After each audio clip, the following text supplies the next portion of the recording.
But let's finish up our Ducks preview here.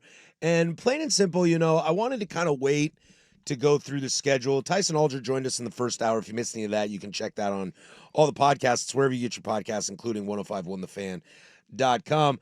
But I wanted to kind of save and look at the schedule now. And, Tyson kind of said this, and we've said it over the last few weeks as well. The over-under is 10.5. Mm-hmm. I don't know if either of us have them over 10. No, when we bet our lines, I took the under. The under 10.5. Under 10.5, yeah. That would. I don't think it's disrespectful. It's 11. It's saying you're going to go 11-1. I don't think they're going 11-1. Yeah, I don't know if they are either. I think 9 or 10 is very much wheelhouse. So I guess the question, if you're going to think 2 losses, I mean, we all know that the Penn State is going to be crazy, but that could go either way. Who knows? It's early enough in the season. We don't know if we're going to see the full Oregon or even the full Penn State at that point. Where is that second loss for you? Do you think it's a sneaker, or do you think it's a rivalry, or do you think it's... I think there's a couple places, because you're playing Penn State and then you've got Indiana. I think those are that two. You get Indiana at home. You do, and you do have. I think you do have a bye there. You do have a bye, but then you have Iowa, USC, Washington. I think if he doesn't come from Indiana, you're going to Iowa. The kids is not a fun thing to do. Think about the children. We've mentioned this before. It's a lot like when Stanford was good. Going to Stanford, you knew when going to the farm sucks. You're going to go play a Harbaugh team that's going to beat the living crap out of you. Iowa, we'll see if Gronkowski can do anything offensively. Like, again, it's like Michigan last year, where like if they're even remotely productive offensively, now it's a problem, because you know what they are in the trenches. You know how physical they play. And Iowa, what is it? It's November, right? Yes, November 8th. So the weather could be anything. Could be anything. I mean, it could be 85 degrees and nice. It could be 30 and snowing. Yeah. Like Iowa it just gets weird. And just the style of football they play doesn't leave a ton of options. No. Very rarely does Iowa get just absolutely blown out. It happens. It happens. But it doesn't happen. That's not Kirk Ferentz's MO. It's ball control, limiting possessions, beating the hell out of you. 17-13. Yeah. 21-10. And if you get caught in one of those games and let's say the wide receivers are struggling or Dante Moore is struggling, yeah, that's a game I could see them dropping. It's the same thing with USC and Washington. Those are, USC and Washington are the two of the teams in that second tier of they'll probably win 8 games. But, but we had, God, I'm blanking on his name. Chris Fetters on tomorrow or on yesterday. I can get my days right. Saying Washington, there's a possibility they could win 10 games. And again, you're playing Washington at Washington in the last game of the season where stuff might be on the line. Yeah, that's kind of where I sit too. Penn State, again, like I said early on, it's hard to know if they're going to be fully charged or if Oregon will be fully charged at that point. Look, week 1, Texas is going to look very different than week 12, Texas. Same with Ohio State. Someone's going to lose that game, and they're going to look back at the end of the season and be like, man, if we played right now, we'd smoke you. Or vice versa, something like that. That's where I think it will get a little tricky for Oregon, is some of their tougher matchups. Look, the schedule is fairly nice. Among the teams at the top, it's one of the better schedules. One of the more friendly schedules. And that's where I do think it will get tricky. I look at that Washington game. If Washington is the team that I think they could be, that a lot of people kind of sneakily picking to be good, that will be them, in theory, running on full steam. And what does Oregon look like when it gets there? I think that's going to be the most fun part about Oregon this year, is that we don't know what their identity is going to be this year. We got some ideas, but there's just so much change and so much turnover. Defense is going to be their identity, and then what does their offensive identity become? I think that's the interesting part of this. Defensively, I think we know what they're going to be. I still think halfway through the year, even if their defense is, top 5 in the country, people still want to see that offense. Oh, sure. I don't know if someone's going to... And Oregon's, reputation, what they're known as, I don't know if there's still... Somebody will say their defensive metrics are great, but their offense struggles. It's the Pac-12 of it all. There's still a lot of people out there that think of Oregon as a finesse team, the blur offense. Which they were for a long time. Well, again, but Helfrich, too. But it also wasn't that long of a time. Agreed. But... Dan Lanning's the longest tenured coach since Bellotti. That's the thing, is this is where I give Lanning, my buy-in with Oregon is Lanning-based. Mm-hmm. Because he has taken them to a platform that is synonymous with winning at the highest levels. Using those USC teams.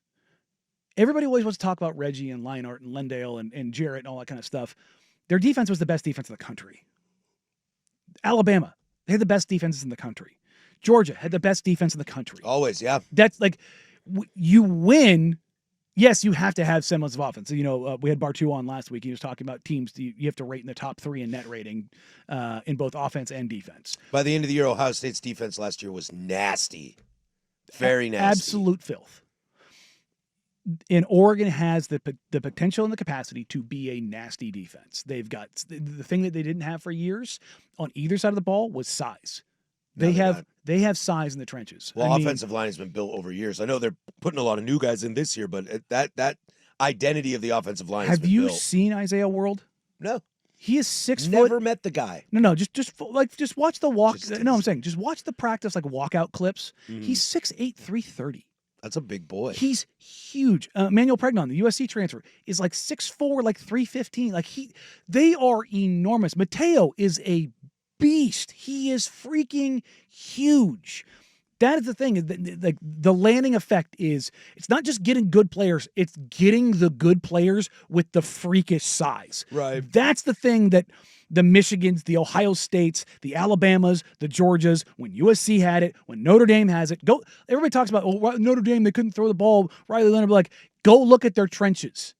The best Notre Dame teams are just mammoth in the trenches, just absolute monsters. I always say that up and down in football. I mean, it's no different than in the NFL. Yeah. You got to have both sides. Coming in on the text line, 503-864-6326.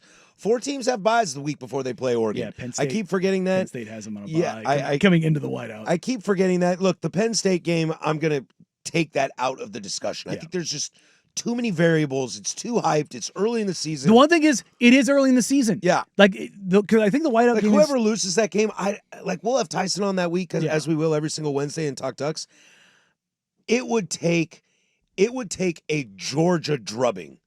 Somebody has to beat the crap out of somebody. For me to come out of that game and really say, oh boy, is this team in trouble because of how early it is. So I ask in this buys the week before they play Oregon, I don't know if I'm that concerned about it. And I think it's because the schedule doesn't really bother me. No. If it's 4 teams and one of them's Penn State, boy, that sucks their buys that early. Then it's really just 3 teams. I don't know, man. I think Indiana is going to walk into Autzen and kind of be like, maybe a little. I mean, Ohio State did. Yeah, exactly. And they play in crazy environments in Ann Arbor and jump around up in Wisconsin. Indiana same conference, but they've only had 1 season of productive play, and that was literally last year. Right. But so they're used to walking into the Horseshoe, walking in the Big House, Happy Valley, etc. But walking into Autzen for the first time is very, very different. No, again, to your point, Indiana, Iowa, USC, Washington. Those are the 4 potential games for me. I think I like them in all of them. You know what? I think I like them, but you're talking about college football. This is an Oregon team that almost crapped the bed against a team from Idaho last year. You know what? 10 toes down. I'm going to take Oregon with 11 wins. Okay. I'm going to take them with 11 wins. They lose to Penn State, don't play in the Big Ten title game, get an at-large bid, and win their first game. I mean, that'd be a pretty damn good outcome. That's what I think is the outcome. I think you got to be damn happy with that. I think there's a lot of Duck fans that would not be, but I think that's a great season. I think that would be a great bounce back after kind of what Tyson was saying, the bad taste left in your mouth from last year. Because that's so rough. Because you didn't win one last year. No. Yeah, you went undefeated through the Big Ten. You won the Big Ten title. Great. Awesome. And all it took was one catch by Jeremiah Smith for the rest of us to go, uh-oh. And it wasn't even really just a little shovel. Right? I mean, that game just started. Jeremiah Smith touched the ball once, and we all went, gone. Was it third play? It was like, uh-oh. Yeah. It's like that's the moment we all knew this might come crashing down. You're like, ooh, boy. And it did. It's tough. But again, a 10-win season in a top 2 conference is a great season. Especially with breaking in a new O-line, breaking in a new receiver 10 room, of 11 starting quarterback. Yeah, a new starting quarterback. I know he's been in the program, not official, but you're still starting a new guy. It's the same thing with Arch, man. It's live fire. Yeah. Like that's why people are looking at Drew Aller, why they're looking at Cade Klubnik, why they're looking at Luke Altmaier, because they've seen the live fire bullets in the program with the team. And there's something to be said for that. And it's not something that it's not like Dante Moore can't overcome it. Yeah, it's almost like you'd rather have a Malik Murphy than a Dante Moore in the sense that he's seen live bullets. More, I mean, Dante's seen a little bit of live bullets, but not a ton. To where he didn't. To be fair, he didn't do well. That the is last correct. time he hit the live action. That is correct. You know what I mean? Like, and again, highly touted prospect, and Tyson was talking about when you see the ball leave, there's a reason why he was the prospect that he was. He has talent.